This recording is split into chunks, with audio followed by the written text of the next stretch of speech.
welcome. This is just a what's next for all of you deposited students out there presentation. My name's Connor. I am an admissions counselor here at Whitworth University. I get to work with students in the state of Arizona, Utah, and the Northeast. So if that's you, so happy to have you here. I'm sure you've received plenty of emails from me. And I'm going to go ahead and pass it off to Abigail. Hi, everybody. I'm Abigail. I'm also an admissions counselor here at Whitworth. The students that I work with are in Northwest Washington, Southwest Washington, Alaska, Northern California, and homeschool students. So excited to get to see some of you here tonight. Yeah, looking forward to chatting. And on to Lisa. Everyone, welcome in. We're so glad you're here. My name is Lisa Blumenthal. I'm also an admissions counselor here at Whitworth, and I work with students primarily from Southern California.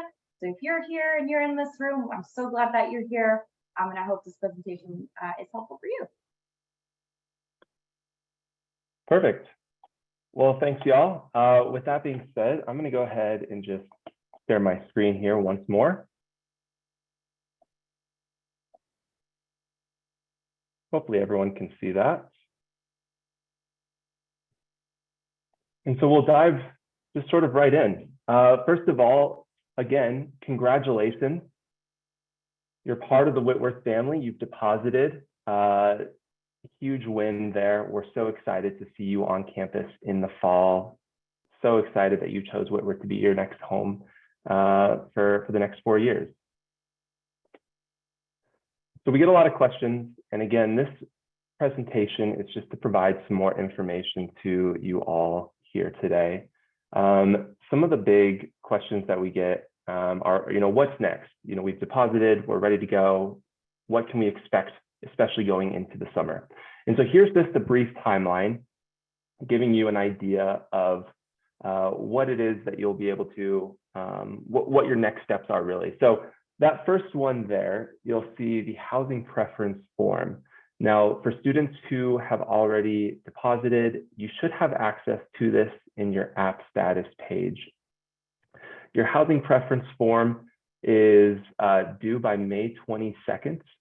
So that's coming up here in a couple weeks.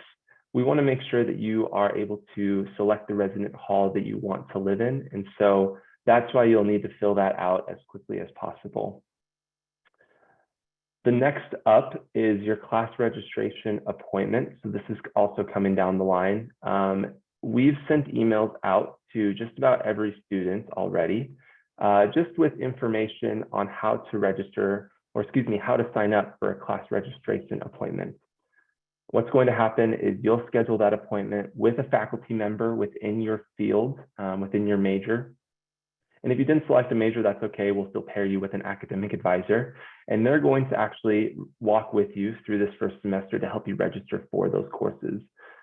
So that's coming up soon as well. You'll want to make sure you register for your classes, or you sign up for that class registration appointment. Your final high school transcripts are going to be due after you have graduated. Now, for most of you, I'm assuming all of you are still in school.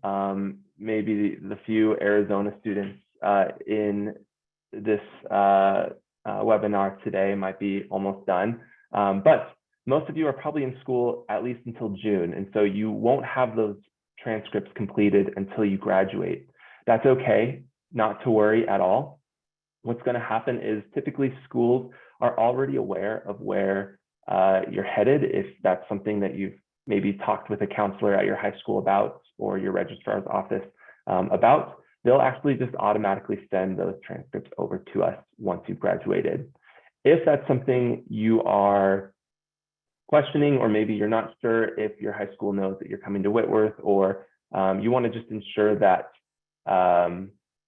your high school sends those to us, you can always reach out to someone, a counselor, or again, someone in maybe the registrar's office at your high school, to just clarify with them and let them know that, hey, I want my transcripts to be sent over to Whitworth when I graduate.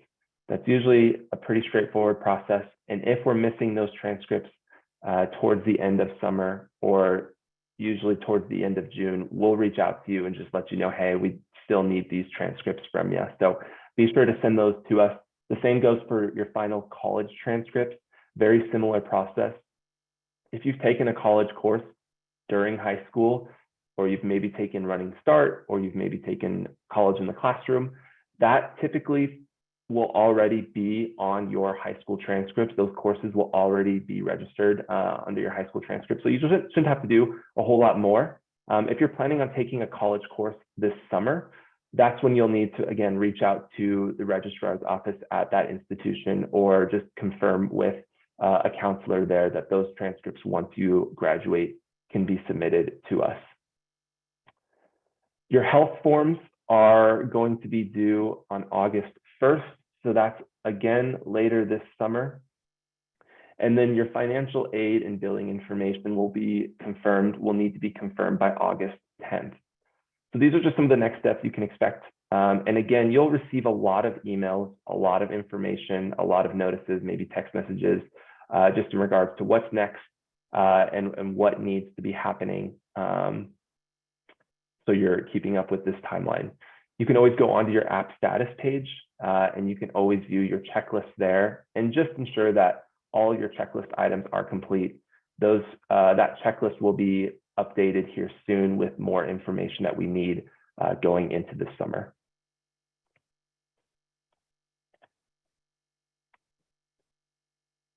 So again, here's just a summer timeline for you. Starting May 22nd, again, this is when your housing preference form is due. That's coming up soon. In early July, you'll be registering for your classes. So we sent out the email, like I said, for students to sign up for a class, for their class registration appointments. Those appointments will start at the end of May, and they'll run all the way through June, and even some later into July. So you'll have plenty of time to register for your classes, but just keep in mind you'll want to register for those as soon as you get that appointment scheduled. Your housing and roommate assignments, we get this question a lot as well. When will I know who my roommate is? When will I know where I live on campus? Always a great question. We send those out towards the end of June. So be expecting an email from us that has all that great information on it.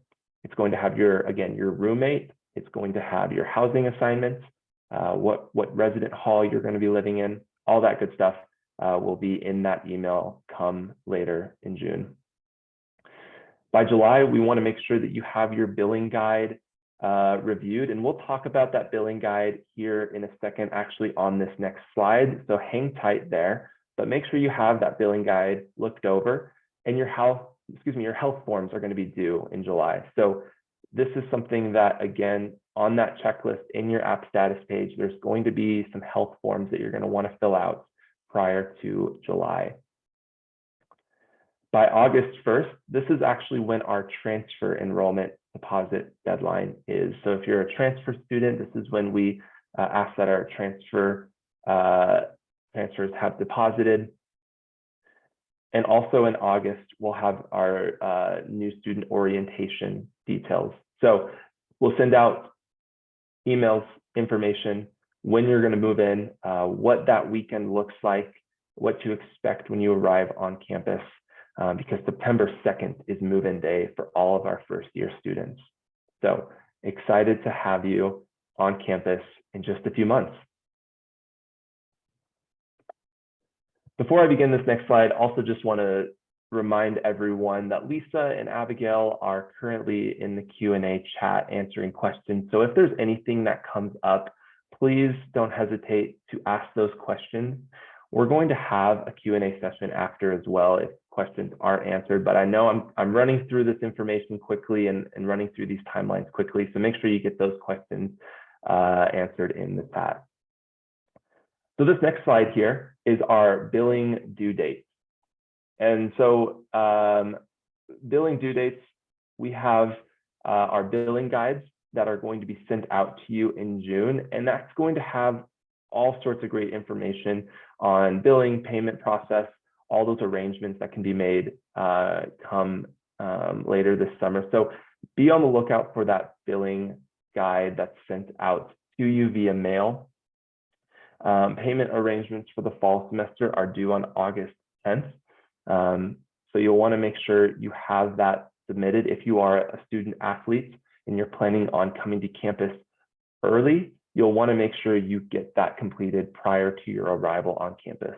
Otherwise, August 10th is the big deadline there for when you'll want to have those payment arrangements completed. For spring semester, if you're planning on enrolling in the spring, very similar. It's just going to be pushed back to February 10th. So you'll want to pay your balance. There's multiple ways to pay that balance. You have 3 options there, really. You have, of course, direct payments. If that's something that you're interested in, you can pay directly the amount that's owed. You have your Parent Plus loan or your other credit-based loans that you can use to pay, or what's most common is those monthly payments there. That's over the course of 4 months. We have the option, or excuse me, you have the option of making those monthly payments instead of one of the other 2. So August 10th, again, that's the big date you'll want to keep in mind. Make sure you have those payment arrangements and all that specific paperwork, all those documents completed by then.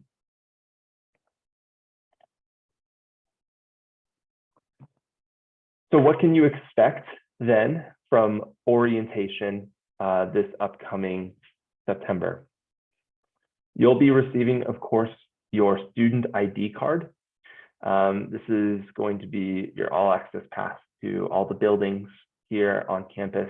Of course, your dining, meals, any sort of flex bucks you have, that's all going to be via your student ID card. So you'll want to make sure you get that, pick that up, and don't lose it, because I believe there is a small fee if you do lose it.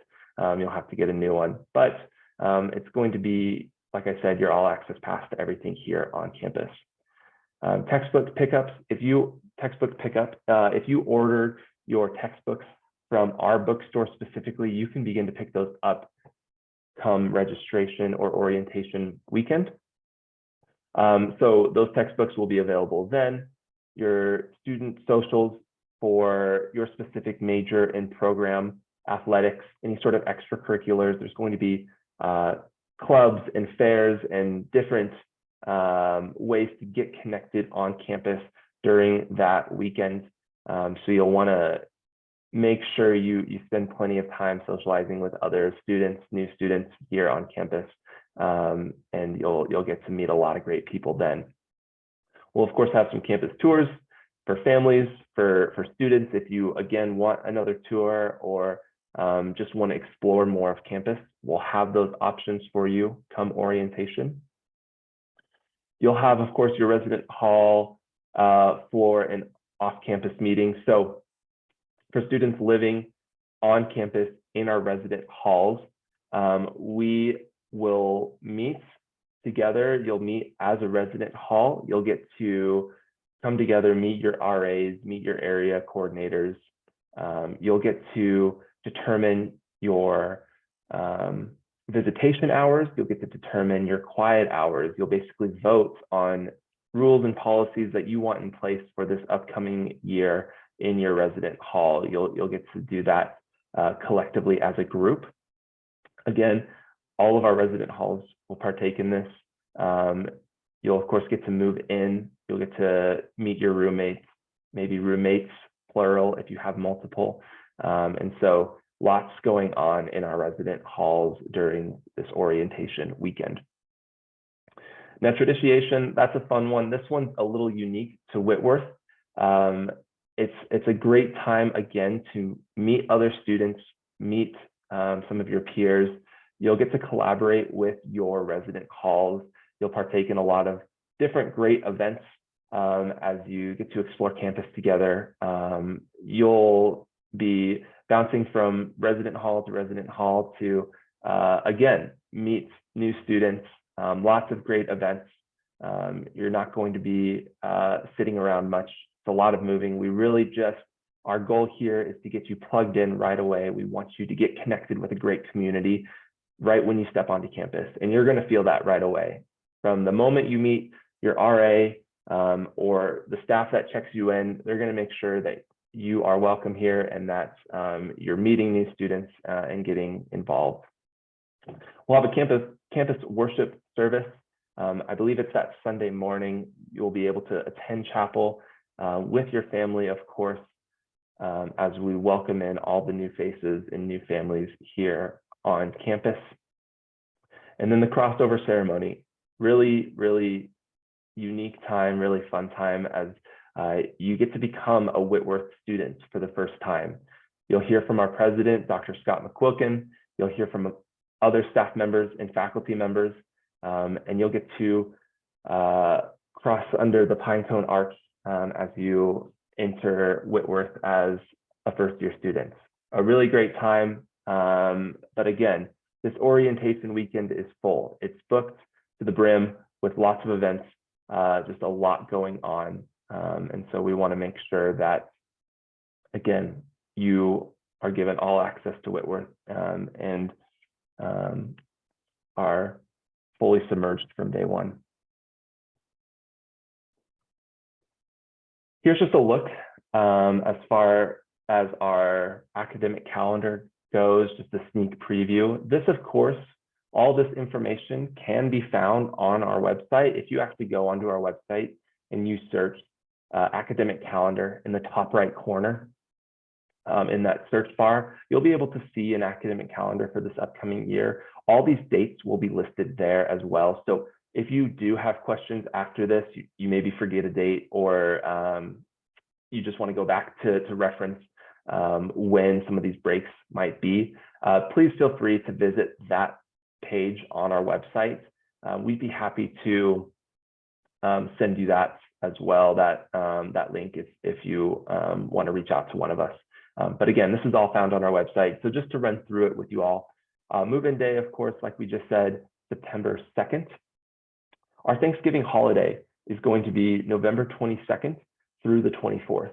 And so campus will be closed. We encourage students to go home and enjoy the long weekend in order to celebrate Thanksgiving. Finals week coming up is December 12th through the 15th. And so that's for the fall of next year. And then our Christmas break is December 16th through January 1st.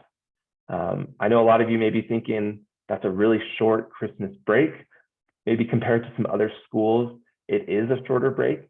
I know when I came to college, my first year here at Whitworth, I was always surprised by how quick that break was, especially because all my friends were on break for 3, maybe 4 weeks.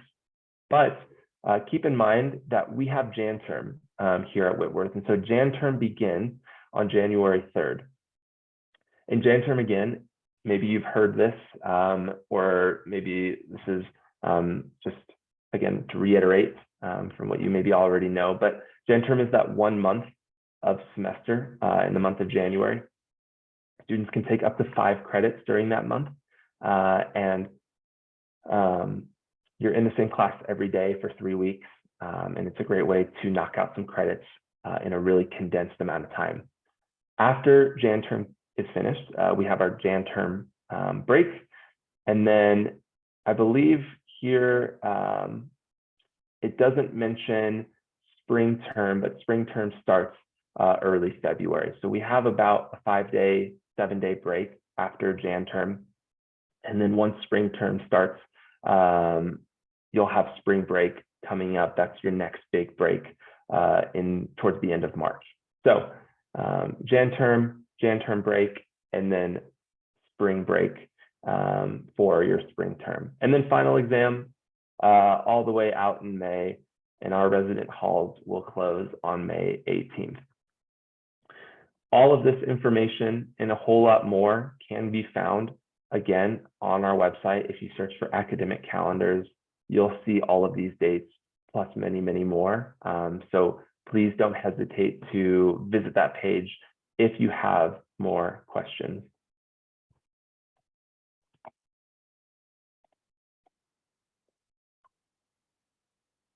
So to give you just maybe some summer tips, what to expect or what maybe you could be doing this summer as you prepare to be a student here at Whitworth. That first item there, check your Whitworth email. That's a really big one. We're going to be sending you lots of information, lots of emails, and we want to make sure that you get those quickly and you're able to respond to those if needed. You should have access to your Whitworth email. You can actually access it pretty quickly through your Whitworth app status page. So if you go ahead and you log in, at the top right of your app status page, you'll see this big banner that says Whitworth email, and you'll be able to access it from there. If you've just recently deposited, so maybe within the last day or two, you may not see that quite yet. Keep that in mind. It typically takes about 48 hours or so, a few days, for that to register. So if you just recently deposited and you're still not able to access your email, we promise it's coming soon, so just be on the lookout. But again, your Whitworth email, you'll use that all throughout your time here at Whitworth, so you'll want to get familiar with it. It's a great resource to have, especially this summer as we're sending you lots of emails. And we should also be sending those to, I'll also mention this, we'll be sending those to you as well, to your personal emails. But at a certain point, especially once you become a student, all communications moving forward will be strictly your Whitworth email address. You can connect with Whitworth on social media. Instagram, we just launched a brand new TikTok. So if you're on TikTok, I'm sure most of you are, feel free to find us, come give us some love. It's student-led, and so all of our students who make TikToks are great. You can learn more about the university, about campus, through, again, our Instagram, TikTok accounts, whichever's easiest for you. Come find us and enjoy some funny content, some good content, some beautiful pictures every now and then. So it's a great place to, again, get more of that student side experience. Connect with your roommate. Now, I will say, don't panic if you reach out to your roommates and they don't respond right away. Again, you'll be getting your housing assignments come June. So towards the end of June, again, you'll know where you're living on campus. You'll also know who your roommate is, and we'll give you their information. You can reach out to them. You can text them. When I was a senior in high school and transitioning that summer into Whitworth, I reached out to my roommates, and we were coordinating, who's going to bring the TV, who's going to bring the refrigerator, who's going to bring a couch, all this, just so that we were, sure what to bring and what not to bring. If your roommate doesn't respond, that's okay. That's oftentimes the case. Sometimes students just don't respond. You don't meet your roommate until that orientation weekend. No shame in that, but you're welcome to reach out to your roommate as soon as you're given that assignment. You can buy your textbooks. Once you register for your courses, you'll be able to see in self-service, and you'll learn this later down the line. Once you're able to see your class schedule, you'll be able to actually see which textbooks you need for each course. And so the professors, the faculty members who are teaching those courses will have a list of all the required textbooks, materials. Maybe you're taking a lab and you need safety goggles or gloves or something of that sort, a new calculator, an eye clicker, all these things you might need and you might see on that course required list for textbooks and materials. And so you can start purchasing those as soon as you know what they are. We would encourage you to visit pages like our Whitworth Textbook Exchange page on Facebook. This is a great resource for students who have previously taken a course and are giving away their textbooks or are selling them at a really reduced cost. So that way you're not buying all your textbooks brand new. We understand that that can be a burden, especially semester after semester, if you're constantly purchasing new textbooks. For some of you STEM majors here with us today, some of those textbooks are going to be fairly pricey. So by utilizing some of these additional resources, the Whitworth Textbook Exchange Group, you can look on eBay. You can look, Amazon has used textbooks. You can look at your local thrift stores for some of these books and materials. Whatever you need to do, please don't feel like you have to buy everything brand new. There are some great resources out there to take advantage of. And I'll also note this too. I know some students may be really eager to purchase their textbooks right away as soon as they get their class list. It's okay to, if your professor or your faculty member doesn't have that textbook list listed right away. Sometimes it takes them a little while. Later into the summer, they might post those lists, or closer towards class beginning, they may upload those required textbook lists, or that you might receive an email from them saying, hey, welcome to my course. This is what's required. These are the texts. And so don't be alarmed if you're ready to purchase those right away, but you just can't find them for certain courses. We promise they're coming. You'll get that information later down the line. Okay, create a handshake profile. Now, this is something for students who are looking to work on campus, especially their first year, their first semester. You'll want to create a handshake profile. And this is something that you can use. You'll use your Whitworth email address for. But once you have that handshake profile, you'll be able to apply for on and off-campus jobs, sometimes as early as this summer, but typically I'd say a vast majority of the positions open on campus are going to be available starting orientation weekend. So you'll want to check as you get closer to orientation weekend. You'll see more and more jobs show up in our handshake, on that handshake website. All of our on-campus jobs and a lot of off-campus jobs even run through Handshake. So by having your information, your profile created, your updated resume in Handshake, you'll be able to apply for those jobs a lot quicker.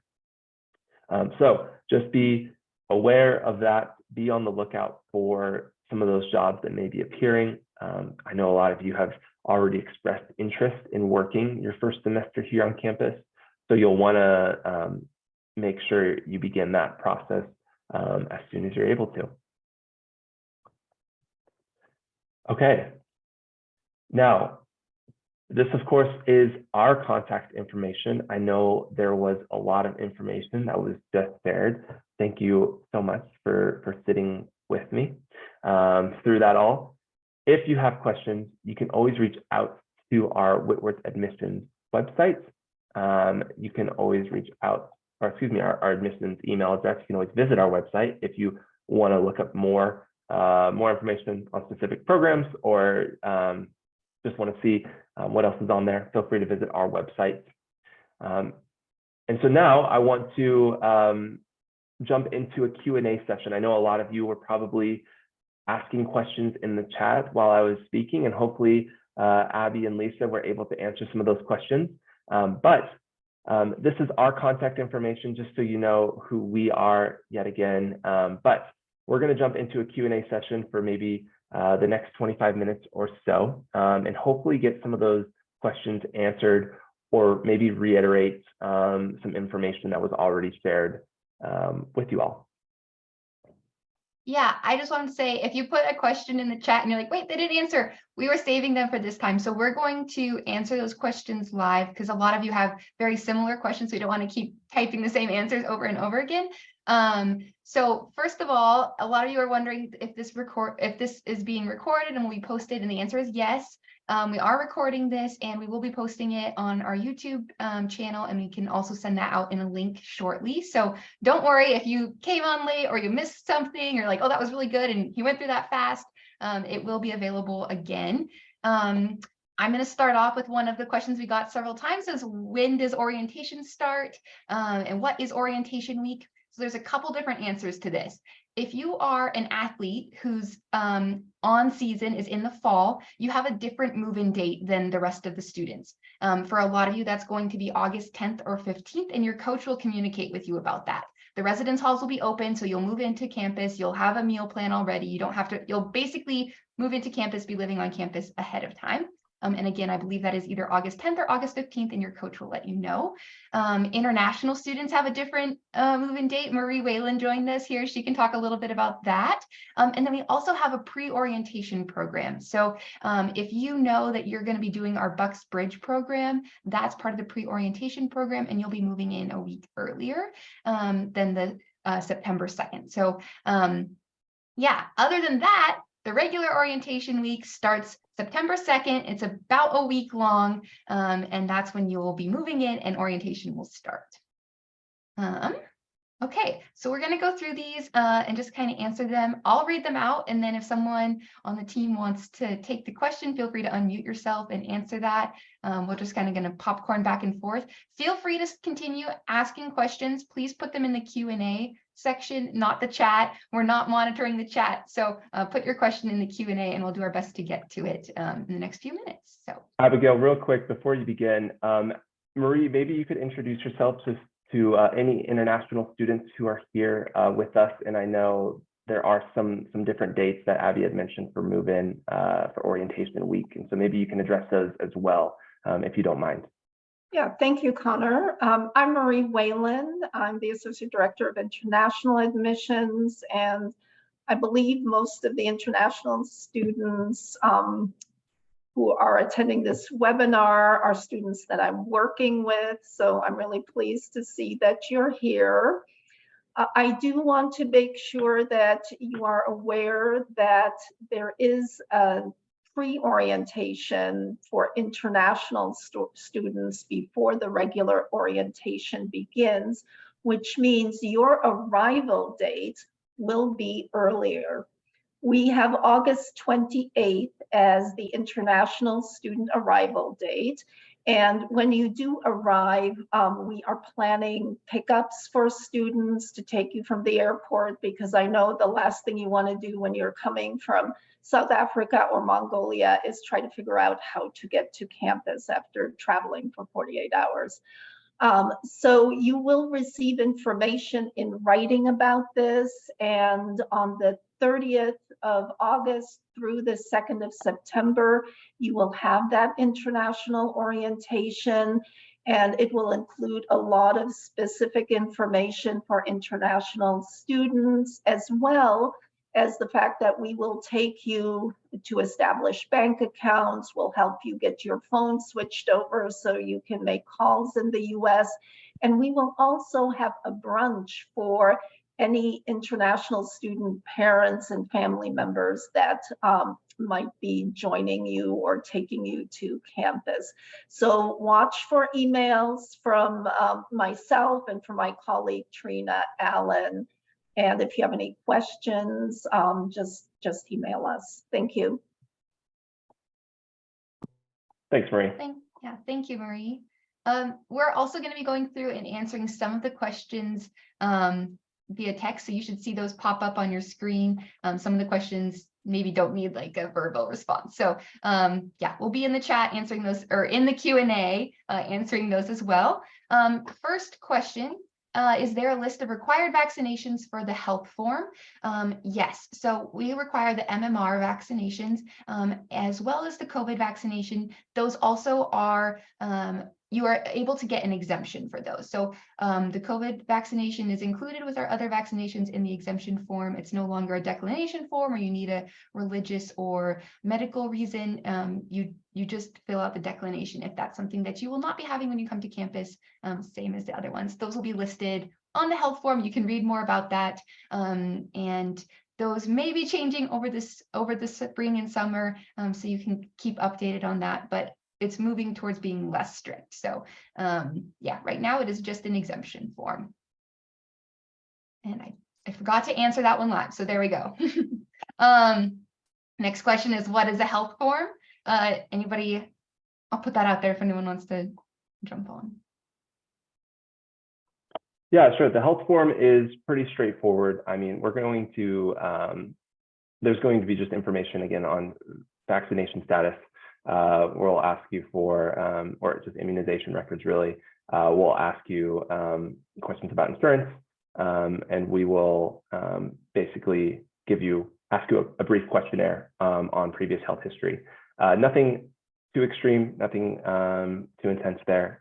It's all pretty straightforward information, but there's going to be several documents that you can find in your app status page when those become available. Great, thank you, Connor. Let's see. Okay, so another question. You have a phone registration appointment scheduled. Do you need to take the foreign language exam? The answer is if you've taken German or you've taken Spanish, yes, please take that exam before you go to your class registration appointment. We want to be able to put you in the class that's going to be best for your level. The French placement exam, yes, take that one too. If you haven't taken a language class yet, you don't need to worry about taking that. We'll put you in the entry level classes, or if your language is not listed there, don't worry about taking it. You can work that out with your advisor over the phone. But as a general rule of thumb, please take that placement exam. We want to be sure we're getting you into the class that's going to be best for your level. Will there be any family activities on move-in day?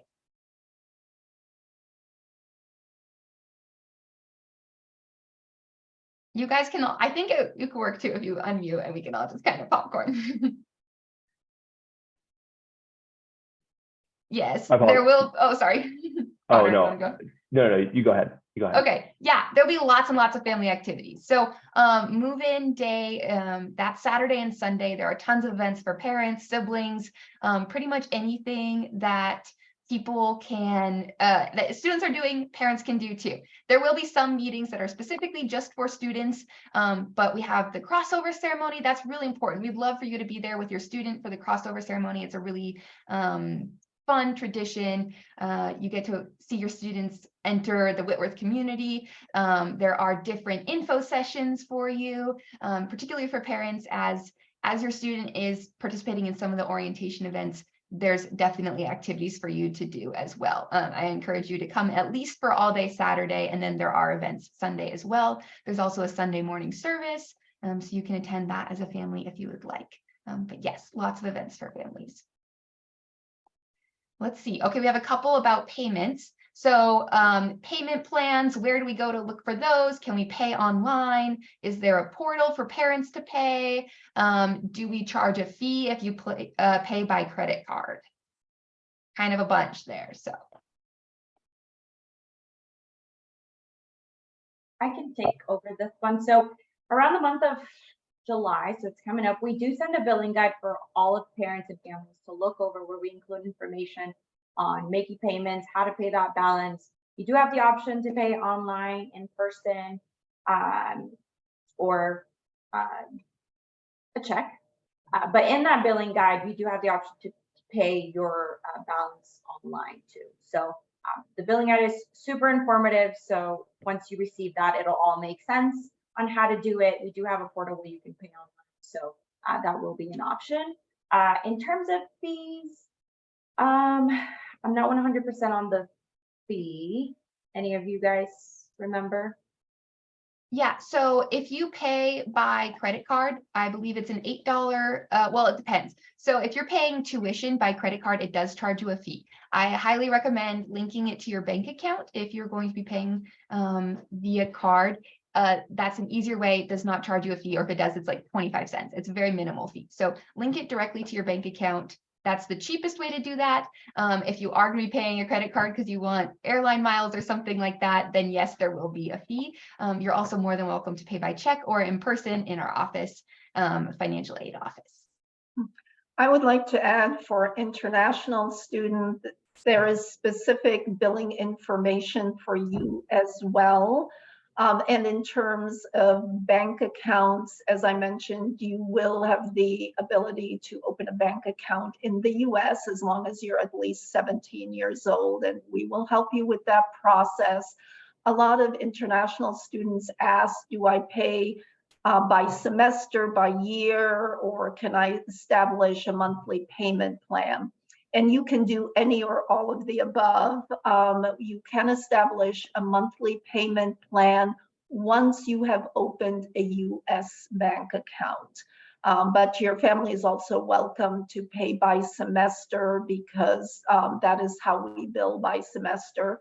Sometimes we do get families who just want to pay for the full year and get it done, and you're welcome to do that as well.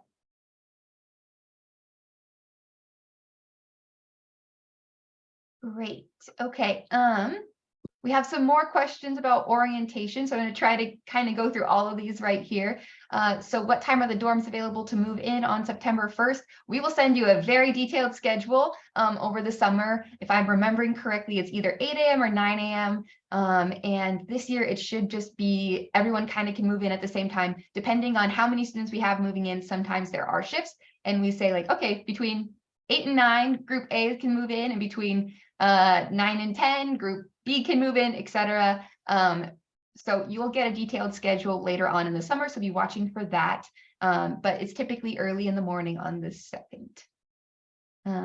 Okay, that's one. Got that one. Let's see, another orientation question.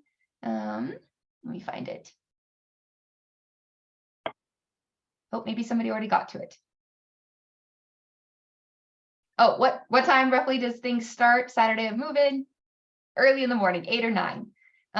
Activities for athletes that are starting. You're going to come in, you're going to be meeting with your team, you'll do some group activities, and then you kind of wait until orientation weekend and you're participating in all the orientation with the students who are just moving in. So prior to that, you'll both mostly be with your team and kind of getting acclimated to campus, but there's not a lot of orientation events for you.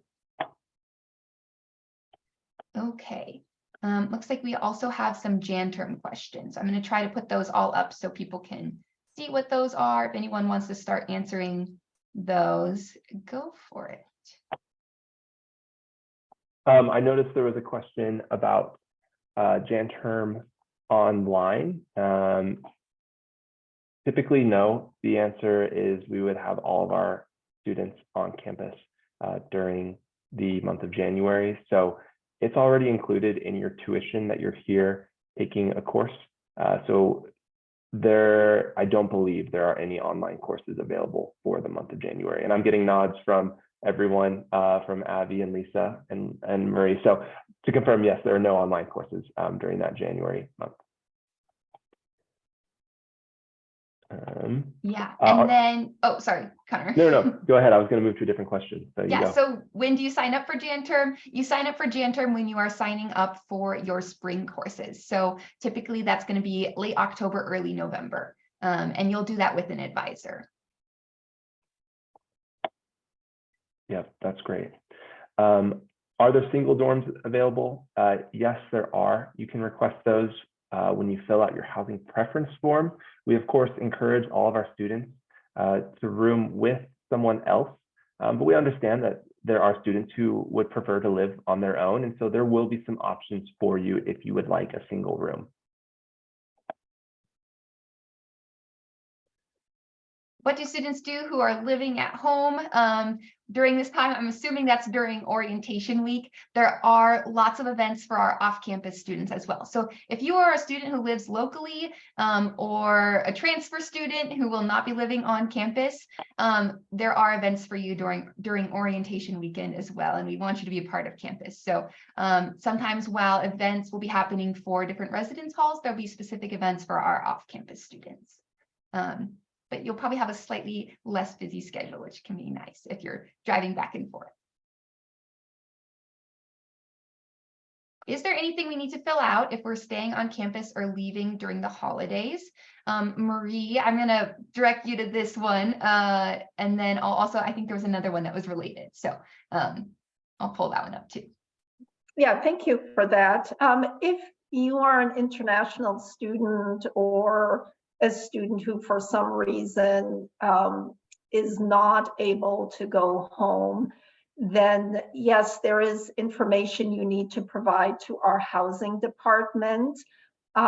There will be emails from our housing department asking students to submit some information if they need to stay on campus. So it's very important to read your emails and respond to that, because if our housing office doesn't have that information by a certain date, then you won't be able to stay on campus.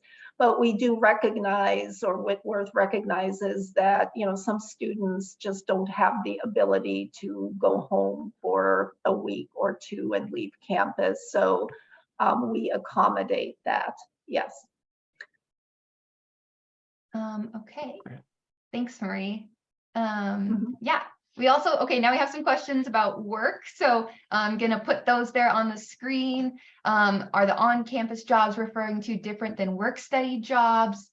How many hours a week do first-year students typically work? Let's see. There's another one, I'm gonna pull it up. Oh, where did it go? Can I answer the work Yeah. one? Please do. Okay. So on-campus jobs can be work study or not. If you are a US citizen or permanent resident or other qualifying student, you may have received federal or state work study. If you are an international student, that's not an option for you. However, it does not prevent you from working on campus. All on-campus part-time student jobs can be work study, but they don't need to be. So for international students, you can legally work up to 20 hours per week.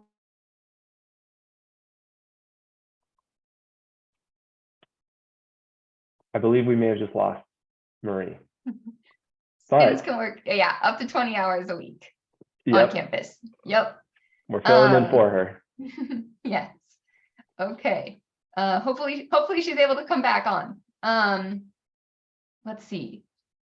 Yeah, up to 20 hours a week. Typically, you're looking at an average of 8 to 10, especially your first year. Maybe take it a little bit slower, figure out what's going to be a good schedule for you.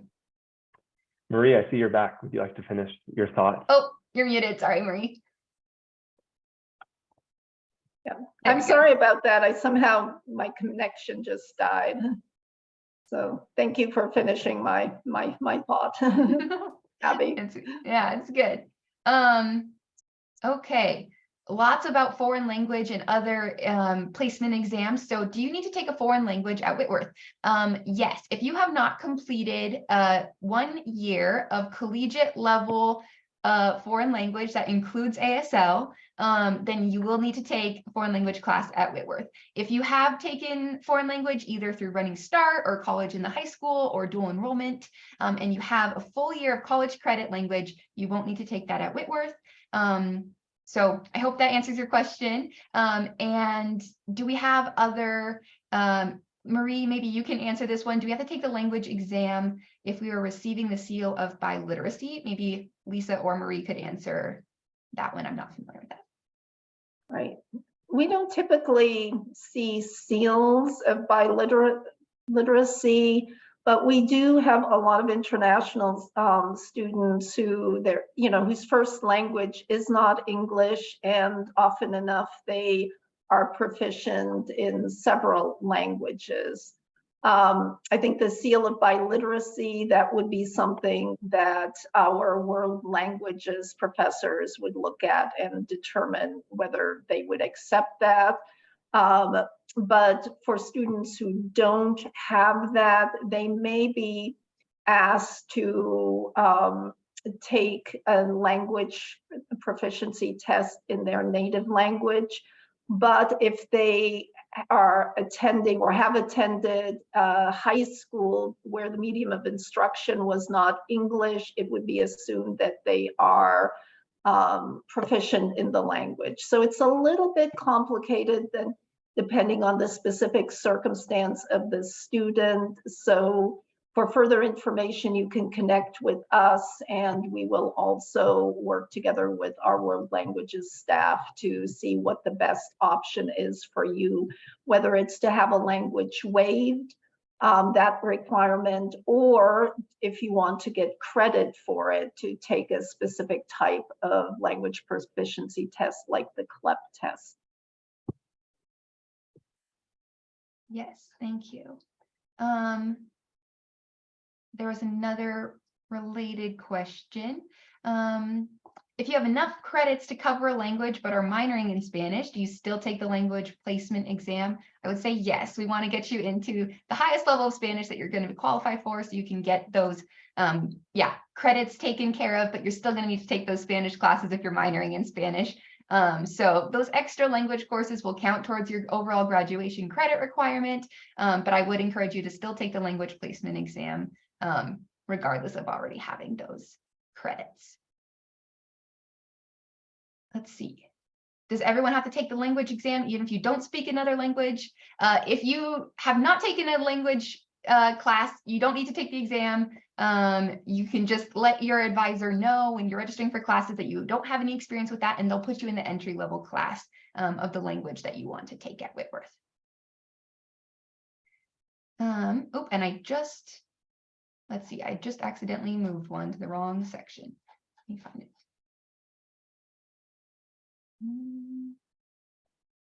Yes, does someone want to talk about meal plans and flex dollars? Yeah, I can discuss this one. There are several different options for you as a student. As far as meal plans go, you can actually view all of the current meal plan options on our website. I believe by just searching meal plans, it should be one of the first links that pops up. But you'll have the option of a Whitworth Platinum, which I believe is our top meal plan, and then it's Whitworth Gold, Whitworth Silver, and then there's a few other options for our off-campus students. But the three big ones are, again, that I believe it's Platinum, Gold, and Silver, I think are the names of those. Platinum will be unlimited swipes into our dining hall. So if you are a student athlete, especially, we always recommend this one, especially your first year. And even if you're not a student athlete, this was the meal plan that I was on for the 2 years that I lived on campus. Having unlimited access to the dining hall is actually really nice, just because you never know when you might need to eat lunch in between classes. You might eat multiple meals a day. I mean, 3, 4, maybe 5 meals a day, depending on your schedule. It really just depends. So having that flexibility can be really nice.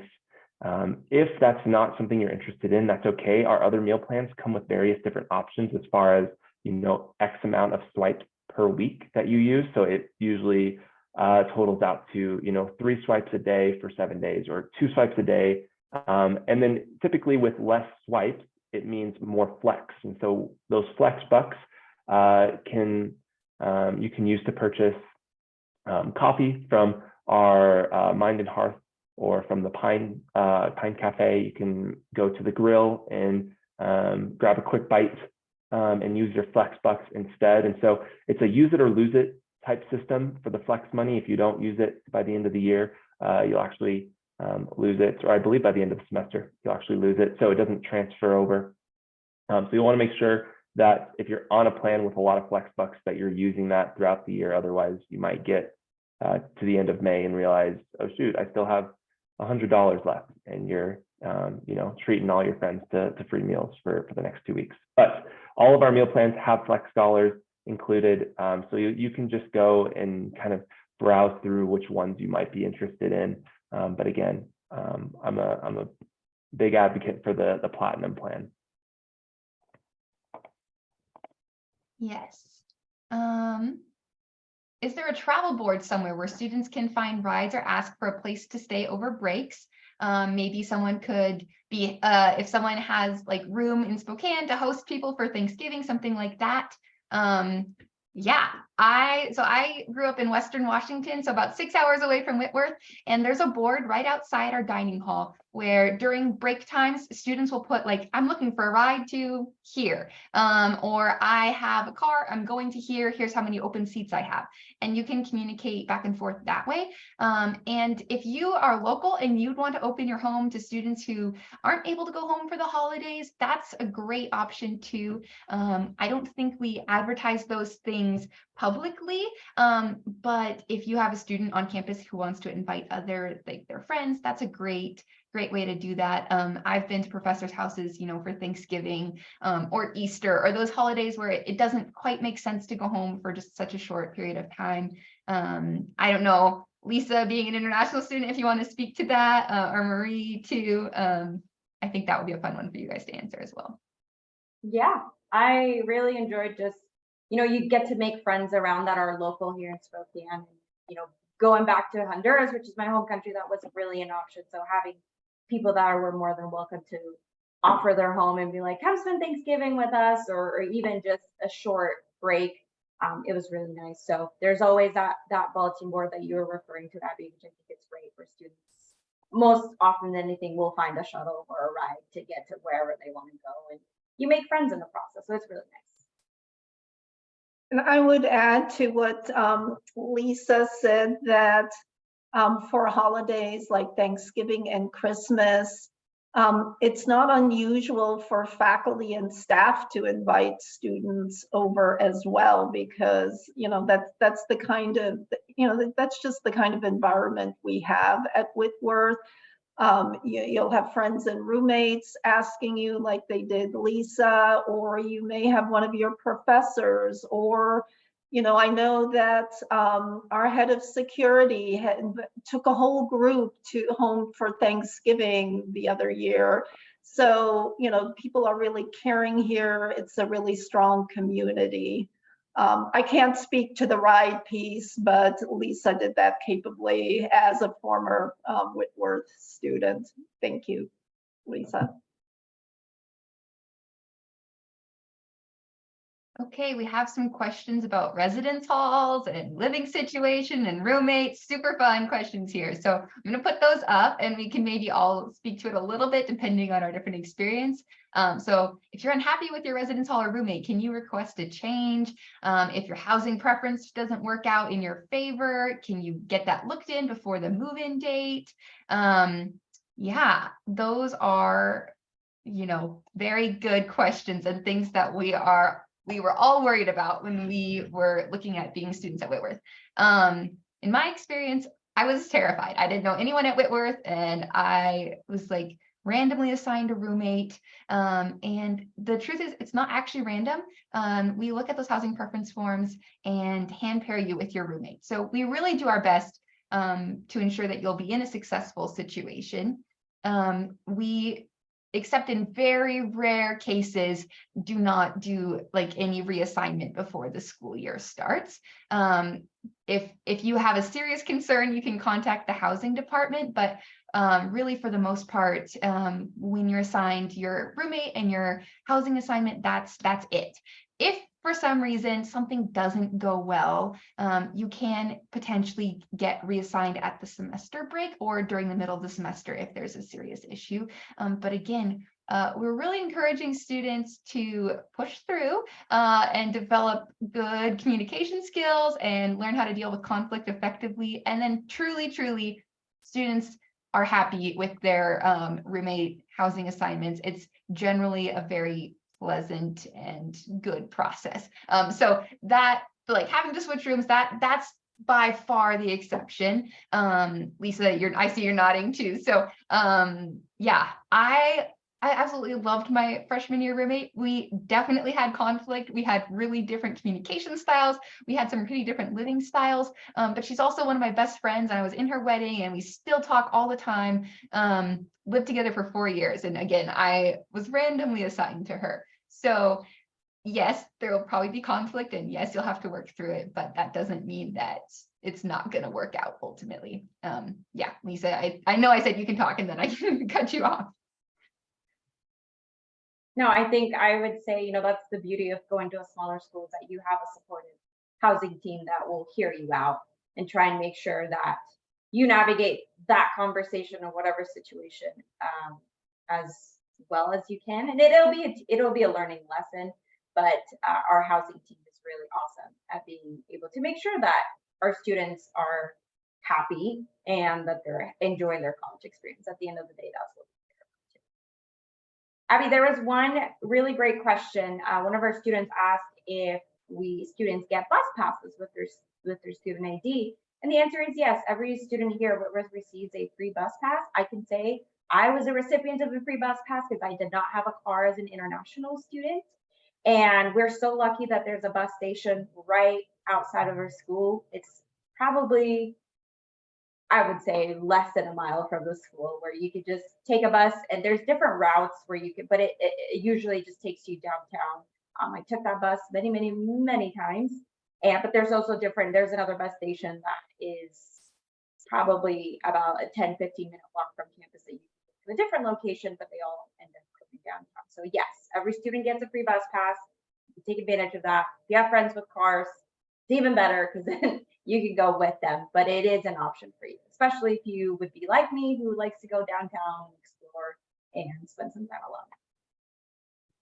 Yeah, great. Kind of related to that, if you bring a bike to campus, can you store it somewhere that is not outside? A handful of the residence halls do have indoor bike storage. Those are Baldwin Jenkins, so the all first year building. Mac, our all male residence hall, has indoor bike storage. I think there's another one. Does anybody remember? Yeah, I actually lived in Duval my first 2 years, and I just brought my bike in every day. I know a lot of people who lived in just about every resident hall who would store their bike in their room. Duval was really nice because we had our own little living room, and similar to Bopel, you'll have your own living room and you can just walk your bike through the halls. No one is going to question that. It's pretty common that people store their bikes inside their resident halls, or even in the resident hall storage, especially over the winter when it starts to snow. You don't necessarily want your bike sitting out in the snow for the next 4 months. Yep, and if you store it outside, we recommend getting a U-lock, not a cable lock. The U-locks are better, and you also, fun little hack, you can just get a plastic bag and put it over the seat. So if you're, starts to rain, you just take that bag off and your seat's nice and dry. And that works for most general day-to-day, driving around, riding around. Another similar question. Are there electric vehicle parking spots available to students? There are 2 different spots on campus where students can charge electric vehicles. One is actually right outside the admissions office, and the other one is in the Baldwin Jenkins parking lot. Let's see. Oh, we are getting through the questions and we're wrapping up. Do students have to participate in Jan term? Are regular classes available in January? I can maybe tackle this one, and maybe I'll be corrected too by Lisa or Abby or Marie here. But students do not have to participate in Jan term. Of course, like we said, it is included in your tuition. So we encourage you to. You can take any class, just about any class. I'll put, obviously there's a caveat there with maybe some specific courses that require an entire semester, but a vast majority of courses are offered during the month of January, and some courses that are unique to January, like for example, snowboarding. You can't take a snowboarding course over the fall or spring. That's only for the Jan term. So there are some courses that are, again, specific to the month of January. You shouldn't have any trouble at all finding a course that you'd like to take in January. And then correct me if I'm wrong, Abby or Lisa, but we have our May term as well, and I'm not sure how that plays into the tuition cost, but maybe you could speak on that if either of you are familiar with that process. Yeah, so Jan term actually, just to clarify, does cost an additional $325. So in addition to your tuition, $325, but housing and meals are included in your winter semester. So you don't have to pay additional for housing and meals. And I believe May term is the same. So additional $325 fee for those classes. We offer many, way fewer classes in May term. I think there's just a handful. However, there are some study abroad programs that are offered during May. And those are very similar to a Jan term study abroad. It's just later on in the year. Let's see. Marie, I'm going to direct this one to you. Can international students be athletes? Absolutely. In fact, there are many, many international student athletes at colleges and universities all over the US. And that includes international student athletes at Whitworth. We typically have some. Our coaches actively recruit them. And while a lot of students are recruited for teams before they arrive, we have on several occasions over the past few years had students end up joining the varsity teams after they enrolled. They hadn't gone through the process before, but tried out for the coaches. So if you are an incoming international student and you believe you've got some strong athletic skills, we can definitely connect you with the coaches and have them talk to you and assess whether you would be a good fit for their team.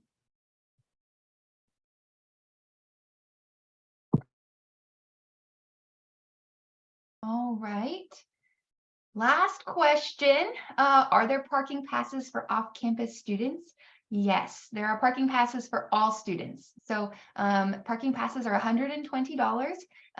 You can actually, I believe it's available now. If you've already deposited, you can purchase your parking pass. If you Google Whitworth parking pass, it should take you to the form to do that. You're also more than welcome to wait till later on in the summer or once you've gotten to campus. Our security does not ticket really the first few weeks of school to give students time to grab their parking pass. And that parking pass allows you to park in any of the general parking spots on campus, which there are plenty of. So yeah. Abby, I think it's 125. Okay, 125. Thanks, Lisa. Yeah. That will be listed there on the form as well. Thank you all for taking the time out of your evening to meet with us. I hope we were able to answer your questions well. And again, if there's something that you had that you didn't get answered this evening, please don't hesitate to reach out to us. We are all more than happy to chat with you. Our email is admissions@whitworth.edu if you didn't get a chance to write that down. Or you can also go to our website. All of our contact information is available there. And we really look forward to having you here on campus in the fall. But yeah, have a great rest of your evening, everyone.